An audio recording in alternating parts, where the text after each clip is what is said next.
Now, first of all, this is an opinion piece not to be taken as anything of any value, but if you do want to hear from someone who has been a long-time Xbox fan and does work in the games industry as a developer, then stick around. If you don't, then feel free to click off. I have a regular video coming out on Monday. But for those people that are new here, my name is Demetrius, aka MVG.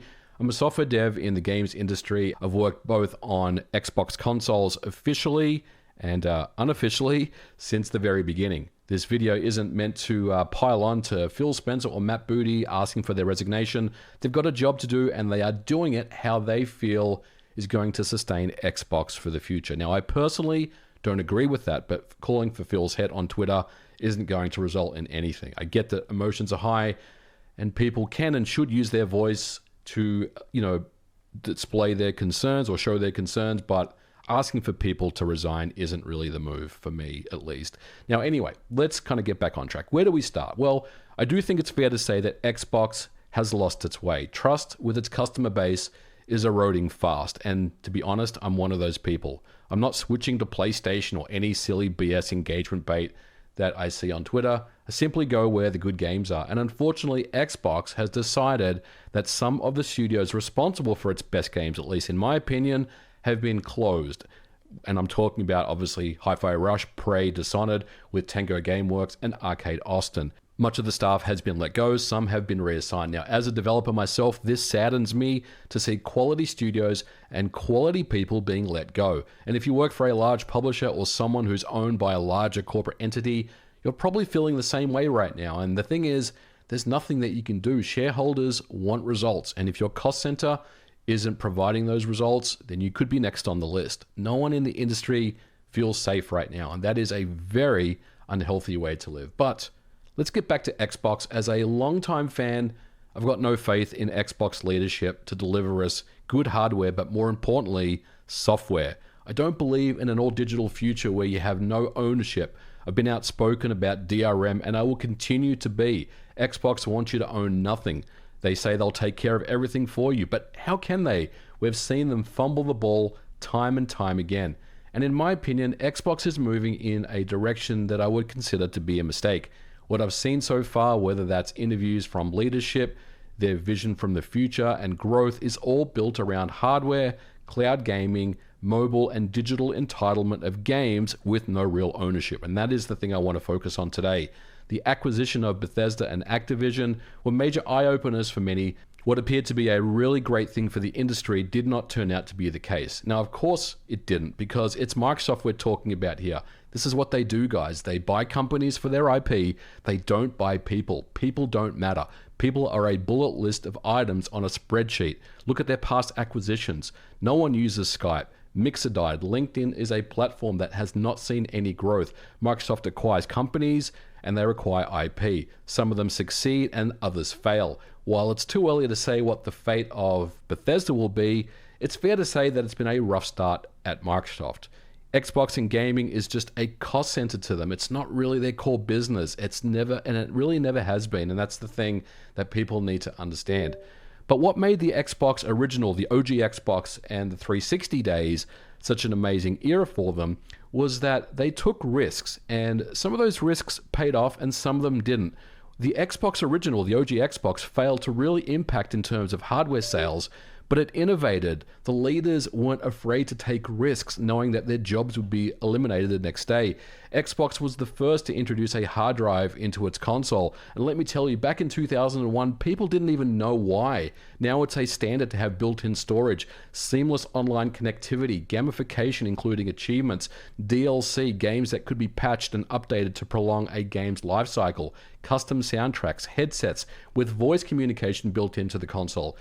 I remember back in the days when I was using TeamSpeak, and it was amazing to have a console that simply did it all. These people that built Xbox were gamers. They wanted to disrupt the industry and mess with Sony and Nintendo, and they did. And the Xbox 360 was even better in my opinion. It's their last great system that won't ever be topped. AAA games didn't take 7 years to build. Risk could be taken, and some of them paid off and some of them didn't.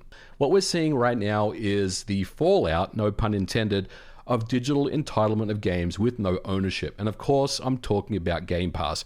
Game Pass is not growing, And this is no real surprise to me. This was promised to be the future of video games, a Netflix-style service of curated games where every first-party title would appear on the platform day one, supported by quality third-party releases. Many were optimistic as this new way of delivering content to its customers, but unfortunately, none of this really has paid off. None of Microsoft's first-party titles have really had any impact on the growth of Game Pass, and this is the reason why Xbox is where they are now. There's simply no growth there. Xbox has pivoted to bring games to PlayStation and Nintendo platforms, and this caught many by surprise, myself included. And many believe that the entire slate will now make its way to other platforms. And the sad reality is, this is why Tango Gameworks and Arcane Austin closed down. It doesn't matter if you have a good game or not. If you deliver a 10 to 15 hour experience, existing customers will consume it and move on very quickly. But unless you deliver quality AAA games on a frequent basis, and I'm talking one AAA game every quarter, the Game Pass model doesn't work. Direct sales is the only thing that's mattered, and it's always mattered. And if we go back to the 360 days for a minute, what made Xbox Live Arcade so fantastic back in the day on the 360 was that there was a constant release of titles almost every week. These smaller, more arcade-style games that energized the industry. Studios could work on their larger AAA games, but also had teams working on these smaller XBLA games, and I bought many of them, and I know many of the fans that are watching this did as well. These days, both larger and smaller titles are put into a service with no growth. It's not the fault of the developers, and I think that's why we've seen some reports of studios being wary of the Game Pass model. They shouldn't have to be punished for the strategy that was decided for them. Chasing this subscription-based service model for games both big and small, it's a failure, and we have seen that today. And this is why I personally no longer subscribe to Game Pass. And the last time I did this was Starfield last year. I bought it for a month, I played it, I beat it, then I unsubscribed. I'm probably going to do the same thing for Hellblade 2 here in a couple of weeks.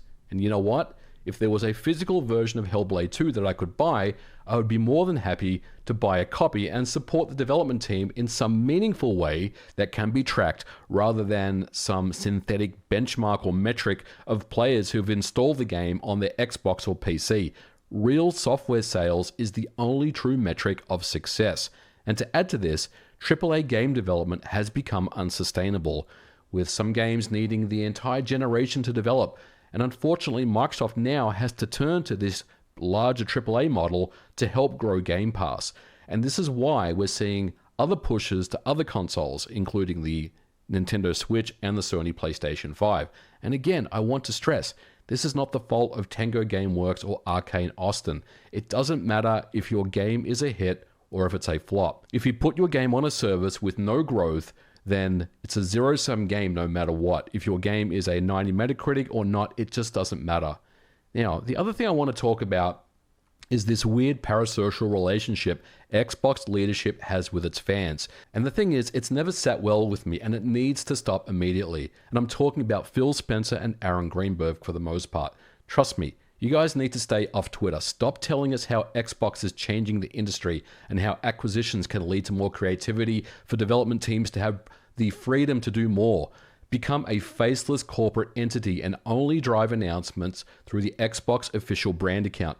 Don't engage with fans. Don't tell us why acquiring Activision is a great thing for the industry and why you're excited for the future to only let 1,900 people go a few months later. It's absolute nonsense. The industry is so volatile that your words can, and as you've seen, will be used against you. Take a look at Jim Ryan, for example, when he said the famous "We believe in generations" line, or the famous "No one cares about old games" line anymore. We heard nothing from that man until literally the day he retired, only on various state of plays and various showcases.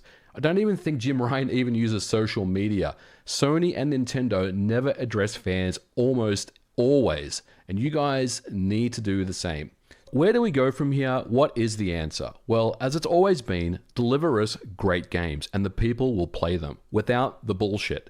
Xbox knows this, of course, but I think the concept that all first-party titles coming to Game Pass day one needs to be reviewed. It's not fair to Tango to push Hi-Fi Rush onto Game Pass when all people are playing on Xbox is FIFA, Minecraft, and Call of Duty. studios shouldn't be punished for the failure of its parent company's business model.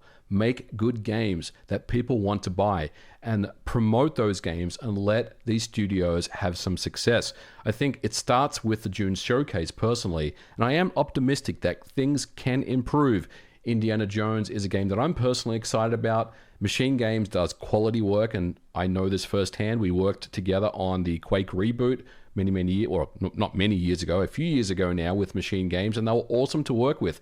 They're true games with a passion of making awesome experiences. They shouldn't have to be punished because Game Pass's lack of growth. Don't make the same mistakes. And for us fans, stay vocal. Let the Xbox people know how they're doing. I personally don't want the Xbox brand to go away because it really opens up things for PlayStation to kind of make more decisions regarding things like the price of video games. Look, I love the Xbox brand. I have for many years, and I'm very sad to see how things have been going in recent times. We were supposed to be in a situation where after the Xbox One, with the Xbox Series and these acquisitions, that things were going to really start to ramp up. They have ramped up, but for all the wrong reasons, and I think it's really unfortunate. Look, the last word I want to say is I am deeply sorry to anyone who worked at Tango, Arcane Austin, that was let go from their positions. And look, I know that there are some very talented people out there and they will find their feet, but I do understand that the industry right now is in absolute turmoil.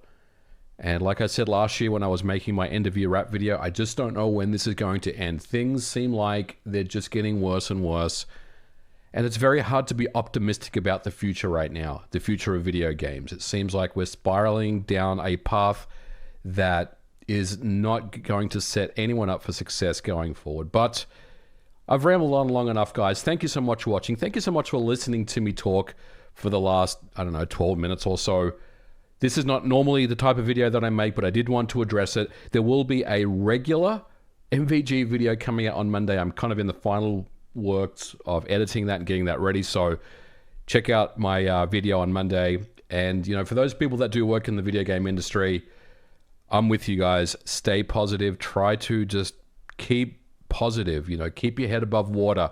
Things really suck right now. And, I'm right there. I feel for everyone that works in the industry, worried about their future, worried if they're going to be the next in line.